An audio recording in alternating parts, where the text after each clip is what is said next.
This meeting is being recorded.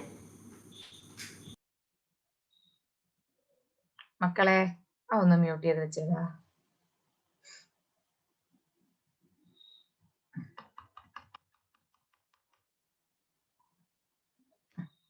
അപ്പം ഞാനേ നിങ്ങൾക്ക് എന്നെ ഗ്രാഫും കൂടെ വരച്ചു തരാം. ഗ്രാഫും കൂടെ വരച്ചില്ല എനിക്കൊരു സമാധാനം. നമ്മൾ റെസിസ്റ്ററിന്റെ മാത്രമേ ഗ്രാഫ് വരച്ചുള്ളൂ. കപ്പാസിറ്റർ നമുക്കത് വരയ്ക്കാൻ ഇച്ചിരി പാടാണ്. അതുകൊണ്ടാണ് അതേലോട്ട് കൈവെക്കാഞ്ഞത്. ഇൻഡക്ടർ വരയ്ക്കുമ്പം ഒമേഗ ടി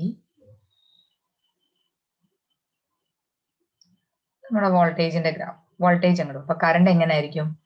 വോൾട്ടേജ് 0 ആകുമ്പം കറണ്ട് മാക്സിമം, വോൾട്ടേജ് മാക്സിമം ആകുമ്പം കറണ്ട് 0, ഇവിടെ മാക്സിമം ആകും, ഇവിടെ മിനിമം. ഇങ്ങനെ വരും നമ്മുടെ കറണ്ടിന്റെ ഗ്രാഫ്. ഇവിടെ എത്തുവേ ഇങ്ങനെ പോകും. മനസ്സിലായോ? ഇത് കറണ്ടിന്റെ ഗ്രാഫ്. ഇങ്ങനെ 90 ഡിഗ്രി ലാഗ് ചെയ്യുവാണ് ആരുടെ ഗ്രാഫ് വരുന്നത്? കറണ്ട് വരുന്നത്. അപ്പൊ ഞാൻ നേരെ അത് നമുക്ക് വരയ്ക്കുന്ന സമയം അത് വേണം അങ്ങ് വരച്ചെടുത്തോ നിങ്ങൾ വേഗം. നമുക്ക് അതിന്റെ ഡെറിവേഷൻ സ്റ്റാർട്ട് ചെയ്യാം. പവറിന്റെ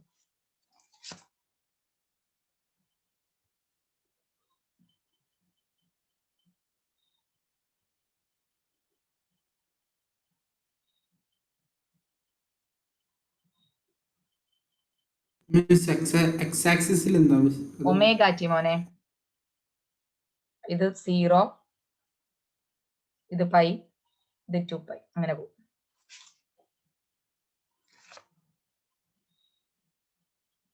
ഫേസ് ചേഞ്ച്. അത് വിയും ഐയും കൂടെ നമ്മൾ വരയ്ക്കുന്നത്.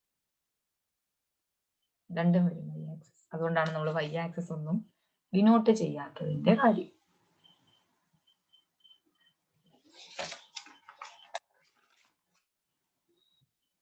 വരച്ചു കഴിഞ്ഞല്ലോ അല്ലേ?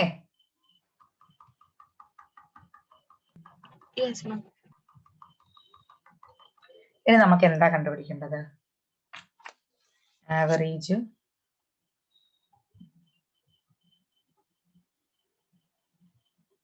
yes 180 correct. That is next one is the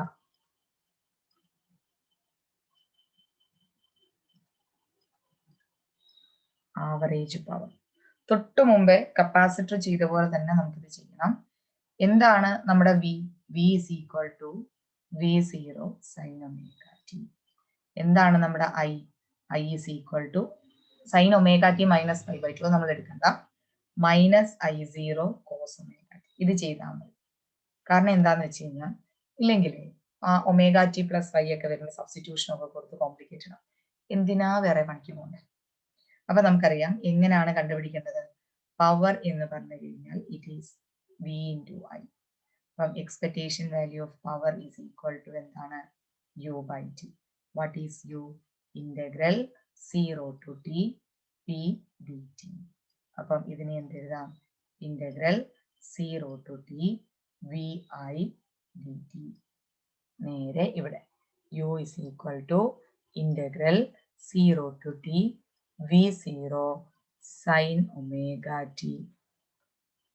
I0 minus ഉണ്ട്, cos omega t എന്ത് കൊടുക്കാം? dt.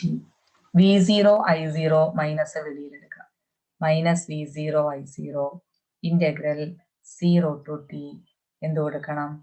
Sign omega T into cos omega T into D T എന്ന് നമ്മൾ കൊടുത്തു അല്ലേ? ഇനി നമ്മൾ കപ്പാസിറ്ററിന് ചെയ്ത പോലെ കപ്പാസിറ്ററിന്റെ സെയിം ആയിട്ട് നമ്മൾ ചെയ്യും. v0 I0നെ 2 കൊണ്ട് ഡിവൈഡ് ചെയ്യുക, അകത്ത് 2 കൊണ്ട് മൾട്ടിപ്ലൈ ചെയ്യുക. 0 to t എന്ത് കിട്ടും? 2 സൈൻ ഒമേഗ ടി എന്ത് കൊടുക്കാം? Cos omega T D T എന്ന് കൊടുക്കും. ഇതെന്തായിരിക്കും അകത്ത് കിടക്കുന്നത്? Minus v0 I0 by 2 0 to 2 ഇതിനെന്ത് കൊടുക്കാം? Sine 2 omega T D T എന്ന് കൊടുക്കും അല്ലേ? ഇത് നമ്മൾ ചെയ്യുമ്പം ഞാൻ ഇച്ചിരി മിനിമൈസ് ചെയ്തിട്ട് ആ സൈഡിലോട്ട് ചെയ്തല്ലേ ശരിയാവത്തില്ല. Minus v0 I0 by 2 സൈനിനെ integrate ചെയ്യുമ്പോൾ എന്താ കിട്ടുന്നത്? Minus cos. അപ്പൊ minus cos 2 omega T divided by 2 omega മൈനസിന് അകത്ത് within the limit 0 to t കൊടുത്തു. ഞാൻ ഒന്ന് മിനിമൈസ് ചെയ്യുവാണേ.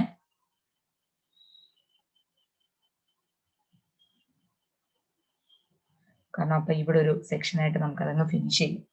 അപ്പം എന്താകും, നമ്മുടെ യു ഇസ് ഈക്വൽ ടു എന്ത് എഴുതാം, v0 മൈനസും മൈനസും പ്ലസ് ആയി v0 i0 by 2 limit apply ചെയ്യുക. എന്താണ്, cos 2 omega capital T minus cos 0 divided by 2 omega.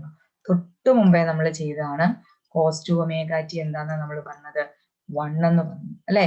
അപ്പൊ ഇതെന്ത് എഴുതാം, 1 മൈനസ് 1 ഡിവൈഡഡ് ബൈ 2 ഒമേഗ. അപ്പൊ നമ്മുടെ ആവറേജ് പവർ എന്തായി, 0 ആയി, u0 ആയി. സോ എക്സ്പെക്ടേഷൻ വാല്യൂ അല്ലെങ്കിൽ ആവറേജ് പവറിന്റെ വാല്യൂ എന്തായിട്ട് മാറി, 0 ആയിട്ട് മാറിയത്.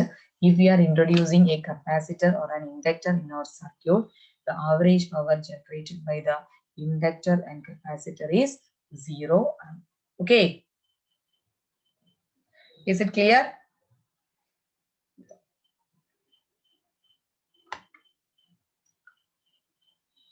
No reply. അപ്പൊ ഓരോ സ്റ്റെപ്പ് എഴുതുമ്പോ ഇപ്പം ഡൗട്ട് ഒന്നും ഇല്ല, കുഴപ്പമൊന്നുമില്ല. ഓരോ സ്റ്റെപ്പ് എഴുതുമ്പോ മനസ്സിലാവുന്നില്ല എന്നുണ്ടെങ്കിൽ എന്നോട് ചോദിക്കും. ഓക്കെ.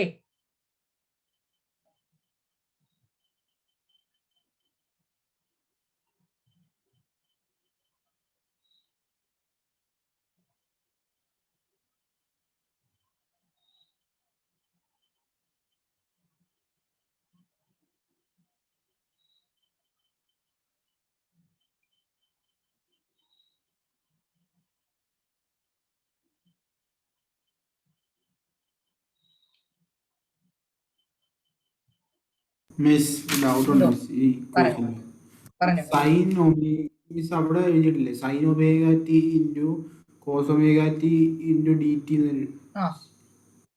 അത് കഴിഞ്ഞിട്ട് 2 വന്ന് എങ്ങനെ മിസ്? ഞാൻ 2 കൊണ്ട് വെളിയിൽ ഡിവൈഡ് ചെയ്യുകയും ചെയ്തു, അകത്ത് മൾട്ടിപ്ലൈ ചെയ്യുകയും ചെയ്തു.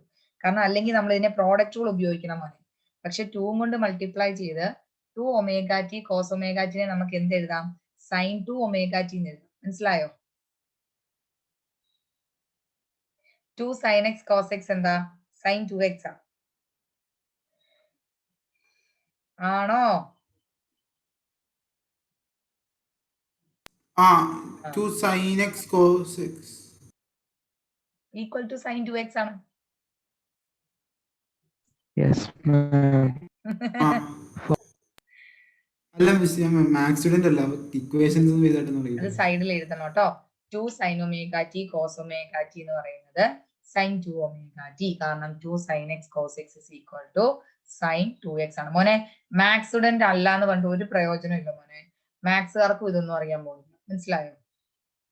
മാത്സ് പഠിക്കുന്ന ആൾക്കാരും ഉണ്ട് ഇത്, പക്ഷെ ട്രിഗ്നോമെട്രി ഒന്നും അറിയില്ല. എന്റെ മക്കള് പേടിക്കൊന്നും വേണ്ട കേട്ടോ. Okay miss. മിസ് ഇങ്ങനെ ബേസ് ചെയ്ത് ക്വസ്റ്റ്യനൊക്കെ വരുമോ മിസ്, സൈനും കോസും? ഓ ഇല്ല അങ്ങനെയൊന്നും വരത്തില്ല. മിസ് MCQ-നായാലും അങ്ങനത്തെ ക്വസ്റ്റ്യൻ വല്ലതും വരുമോ? അങ്ങനെയൊന്നും നമുക്ക് ട്രിഗ്നോമെട്രി വരില്ല. നമുക്കിത് ചെയ്യാൻ വേണ്ടി മാത്രമേ വരുള്ളൂ. എക്സാമ്പിൾ ആയിട്ട് ഞാനില്ല. ഓ വരോ വെച്ചേക്കുന്നു. റൈറ്റ്. എക്സാമ്പിൾ ആയിട്ട് ഞാനില്ല. അതെന്താ ഞാനില്ലാത്ത? എടാ കുഞ്ഞെ +1 പഠിച്ച എനിക്കറിയാം. പിന്നെയും ഉണ്ട് ഞാനുണ്ട്. ഞാൻ ഇല്ലേന്നല്ലേ ചോദിച്ചല്ലേ? +1 എനിക്കറിയാം. +1 ഇഷ്ടം പോലെ ഞാൻ ഈ പറഞ്ഞ എങ്ങനെയാണ് സൈനെ കോസ് ആക്കുന്നതെന്നും എങ്ങനെയാണ് മൈനസ് സൈനെ കോസ് ആക്കുന്നതെന്നും അതിനെ എങ്ങനെയൊക്കെ ചെയ്യാവുന്നുള്ള കുറെ ഇക്വേഷൻസ് നിങ്ങൾ ട്രിഗ്നോമെട്രിക്കകത്ത് പഠിക്കുന്നുണ്ട്. സൈൻ a + b എന്താ, സൈൻ a - b എന്താ, കോസ് എന്താ, ടാൻ എന്താ, സീക്ക് എന്താ, എല്ലാ ഇക്വേഷൻസും നിങ്ങൾ അതിനകത്ത് പഠിക്കുന്നുണ്ടെന്ന കാര്യം നിങ്ങളെക്കാട്ടിലും നന്നായിട്ട് എനിക്കറിയാം. പക്ഷെ എന്റെ മക്കളെ നിങ്ങളൊന്നും നമ്മള് ഓർത്തിരിക്കത്തില്ല ഒന്നും. ഇപ്പൊ ഞാനാണേലും കണ്ടിന്യൂസ് ആയിട്ട് മാത്സ് ചെയ്തുകൊണ്ടിരുന്നെങ്കിൽ മാത്രമേ നമ്മളത് ഓർത്തിരിക്കത്തുള്ളൂ. അത് നിങ്ങളുടെ പ്രോബ്ലം അല്ല. അത് ശരിക്കും ഇപ്പോഴും നമ്മൾ ഇതിപ്പം കണ്ടു കഴിഞ്ഞാൽ എനിക്ക് ഒരു sine omega t cos omega t ഇതിനെ പെട്ടെന്ന് മാറ്റണം എന്ന് ഞാൻ കണ്ടിന്യൂസ് ചെയ്തുകൊണ്ടിരിക്കുന്നതുകൊണ്ടാണ് എനിക്ക് അറിയാവുന്നത്. മനസ്സിലായോ? അത് ട്രിഗ്നോമെട്രിയുടെ ഏറ്റവും വലിയ ഫോൾട്ട് അതാണ്. നമ്മൾ കണ്ടിന്യൂസ് ട്രിഗ്നോമെട്രിക് ഇക്വേഷൻസ് ഉപയോഗിച്ചുകൊണ്ടിരിക്കുകയാണെങ്കിൽ നമ്മൾ അതിൽ ഭയങ്കര എക്സ്പേർട്ട് ആയിരിക്കും. പക്ഷേ നമ്മൾ ട്രിഗ്നോമെട്രി ഒരു സ്ഥലത്ത് വെച്ച് നിർത്തിയിട്ട് പിന്നെ കുറെ നാൾ കഴിഞ്ഞിട്ടാണ് ട്രിഗ്നോമെട്രി സ്റ്റാർട്ട് ചെയ്യുന്നതെങ്കിൽ നമ്മൾ അവിടെ ബിഗ് സീറോ ആയിട്ട് പിന്നെ നമ്മൾ അതിനെല്ലാം പൊടി തട്ടിയെടുക്കണം. മനസ്സിലായോ? കണ്ടിന്യൂസ് ആയിട്ട് ട്രിഗ്നോമെട്രി ഉപയോഗിച്ചെങ്കിൽ മാത്രമേ നമ്മുടെ മനസ്സിൽ അത് പതിഞ്ഞു കിടക്കത്തുള്ളൂ. ഇപ്പൊ ഞാനിപ്പോ കുറെ നാളായിട്ട് നമ്മൾ ട്രിഗ്നോമെട്രി ഉപയോഗിച്ചുകൊണ്ടിരിക്കുന്നത് കുറെ ഇക്വേഷൻസ് ഇപ്പം ട്രിഗ്നോമെട്രി പോലെ തന്നെയാണ് ഇന്റഗ്രേഷനും ഡിഫറൻഷിയേഷനും നമ്മൾ ഉപയോഗിച്ച് കേട്ട് തഴക്കവും പഴക്കവും വന്നെന്ന് പറയും. ആ അവസ്ഥയിൽ ആയതുകൊണ്ട് മാത്രം നമ്മളോട് ചോദിച്ചാൽ വേഗം പറയും. പക്ഷെ ട്രിഗ്നോമെട്രിയുടെ മൊത്തം ഇക്വേഷൻസ് ഇപ്പോഴും എന്നോട് ചോദിച്ചാൽ എനിക്കറിയൂല. +2 പഠിച്ചുകൊണ്ടിരുന്ന സമയത്ത് ഏത് ഇക്വേഷൻസ് എന്നോട് ചോദിച്ചിരുന്നെങ്കിൽ ഞാൻ പടയെന്ന് പറഞ്ഞു. പക്ഷെ ഇപ്പൊ നമ്മൾ അങ്ങനെ എല്ലാ ഇക്വേഷൻസും ഒന്നും ഉപയോഗിക്കുന്നില്ല. വളരെ കോമൺ ആയിട്ടുള്ള കാര്യങ്ങൾ മാത്രമേ ഉപയോഗിക്കുന്നു. ട്രിഗ്നോമെട്രിയുടെയും ഇന്റഗ്രേഷന്റെയും ഡിഫറൻഷിയേഷന്റെയും ഏറ്റവും വലിയ പ്രശ്നം, പിന്നെ ഇന്റഗ്രേഷനും ഡിഫറൻഷിയേഷനും നമുക്ക് കുറച്ച് മാത്രമേ ഉള്ളൂ. പക്ഷെ മാത്സ് നമ്മൾ ചെയ്യുന്നുള്ളൂ, ഇടയ്ക്കിടയ്ക്ക് ചെയ്യുന്നതുകൊണ്ട് നമുക്ക് ആവശ്യം വരും. അത് നമ്മൾ ചെയ്ത് എന്താ പറയുക, നമ്മൾ വണ്ടി ഓടിച്ച് ഇപ്പൊ നമ്മൾ വണ്ടി എടുത്താൽ നമ്മുടെ കൈ ബ്രേക്കിലും ഒരു കൈ ആക്സലറേറ്ററിലും നമ്മൾ കണ്ടിന്യൂസ് ആയി നമ്മൾ ശീലായി. അതുപോലെ ആവണം ഇത് ചെയ്ത്. അങ്ങനെയാണ് ട്രിഗ്നോമെട്രി നമ്മൾ ഇഷ്ടപ്പെട്ട് പഠിക്കണം. മാത്സ് ഫിസിക്സ് പഠിക്കുന്ന ആൾക്ക് ഫിസിക്സ്, ഇപ്പൊ എന്റെ കാര്യം പറയുകയാണെങ്കിൽ physics main as A part നമ്മുടെ ലൈഫായിട്ട് എടുത്തിരിക്കുന്ന ഒരാൾക്ക് മാത്സ് ഇല്ലാണ്ട് പറ്റൂല. എവിടെയും മാത്സ് കാണും, അതുകൊണ്ട് മാത്സ് ഇഷ്ടമാണ്. പക്ഷെ എന്നോട് സർക്കിൾ, ട്രയാങ്കിൾ സാധനങ്ങൾ ചോദിച്ചു കഴിഞ്ഞാൽ ഞാൻ അവിടെ ഇങ്ങനെ പഠിച്ചിരിക്കും. എനിക്കത് ഇഷ്ടമല്ല പഠിക്കാൻ. കാരണം ഫിസിക്സിന് അത് റിലേറ്റഡ് അത്യാവശ്യം എല്ലാം വരുന്നതേ ഉള്ളൂ. ആകെ ഒരു 360 ആവശ്യമോ അങ്ങനെ എന്തെങ്കിലും വന്നെങ്കിലേ ഉള്ളൂ. അല്ലാതെ നമുക്ക് ഇതൊക്കെ ആണെങ്കിൽ ഭയങ്കര ഇഷ്ടമാണ് ചെയ്യാൻ. Integration, differentiation, trigonometry. കാരണം അങ്ങനെയാണത്. വേഗം എഴുതിക്കോ.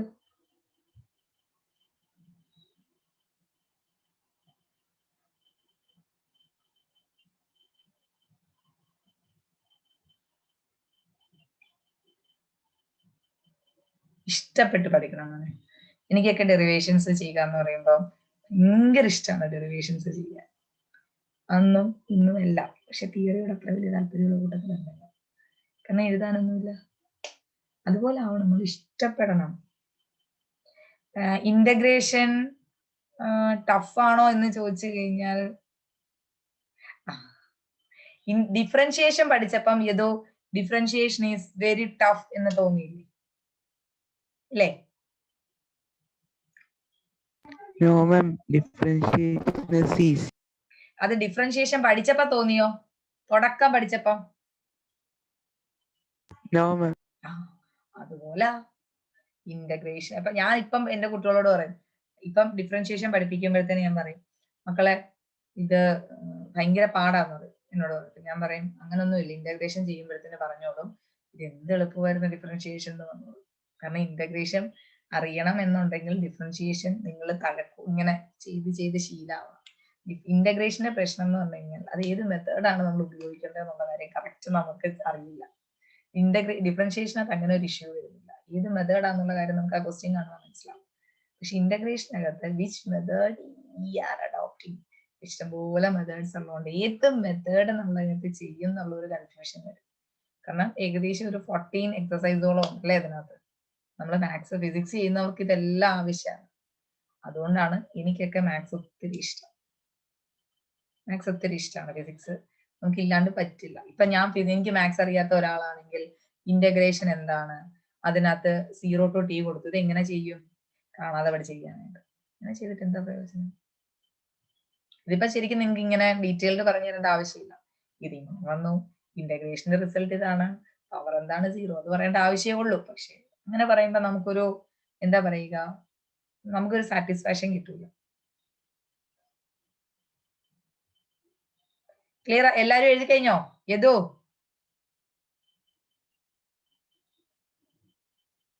Yes, ma'am. മെട്രിക്സ് പഠിച്ചപ്പം തോന്നിയില്ലേ അത് ഭയങ്കര പാടാന്ന്? ആദ്യം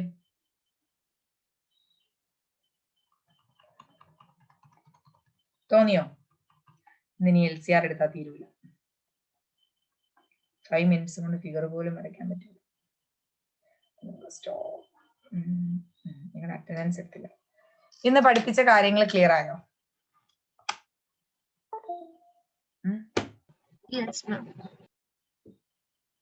എളുപ്പമായിട്ട് തോന്നുന്നുണ്ടോ? പ്രോബ്ലം ചെയ്യുമ്പോഴാണ് ഈ ഡെറിവേഷൻസ് ഒക്കെ ചെയ്യിക്കുന്നതിന്റെ കാര്യം ഒരു കിൻഡൽ പ്രോബ്ലംസ് ഉണ്ട് മക്കളെ ഇതിനകത്ത് ചെയ്യാനായിട്ട്. നമ്മൾ വിചാരിക്കുന്നവരല്ല, ഇതിന്റെ ഓരോ മൈന്യൂട്ട് കാര്യങ്ങൾ നമ്മൾ എക്സസി എന്നൊക്കെ പറഞ്ഞു കൊടുത്തില്ലേ, അതൊക്കെ വെച്ചിട്ട് തന്നെ പ്രോബ്ലംസ് ഉണ്ട്. അപ്പൊ അത് ചെയ്യണം എന്നുണ്ടെങ്കിൽ നമ്മൾ കറക്റ്റ് അറിഞ്ഞിരിക്കണം. എങ്കിലിന് ആൾക്കാരുടെ നമ്പേഴ്സ് കുറവാണല്ലോ. നന്ദനെ കാണുന്നില്ല. ഐശു പ്രണവ്,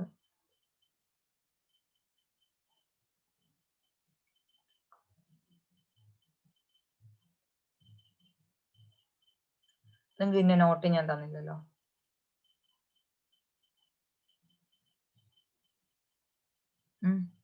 തന്ന മക്കളെ? No, ma'am.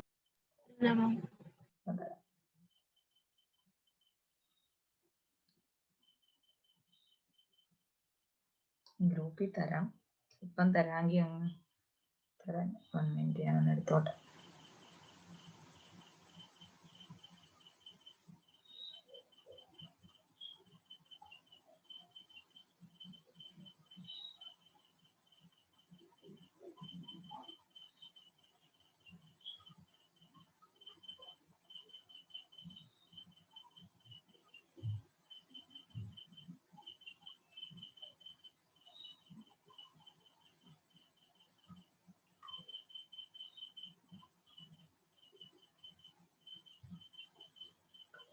ഒരെണ്ണം ഞാൻ അപ്ലോഡ് ചെയ്തിട്ടുണ്ട്, വേഗം ഡൗൺലോഡ് ചെയ്തെടുത്തോളൂ.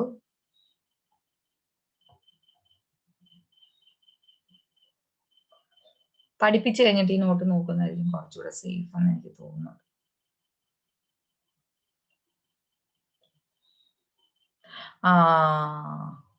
ചിലർക്ക് കിട്ടില്ല, അതാണ് പ്രശ്നം. ആർക്കെങ്കിലും കിട്ടിയോ notes in the chat box? Yes, ചില സമയത്ത് കിട്ടാറില്ല. ഹരി, ശിവപ്രിയ, റോഷൻ, ആയുഷ്, പ്രണവ്, യെസ് ആയുഷിന് കിട്ടി.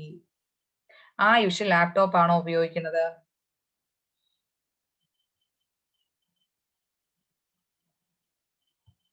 യെസ്.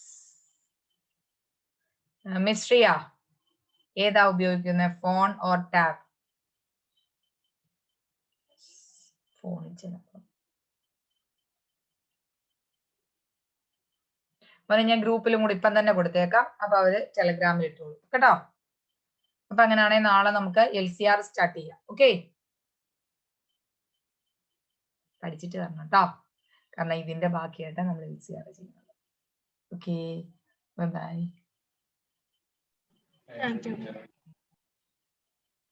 ഇപ്പം തന്നെ ഞാൻ ഗ്രൂപ്പിൽ കൊടുത്തേക്കാം കേട്ടല്ലോ, പേടിക്കണ്ട.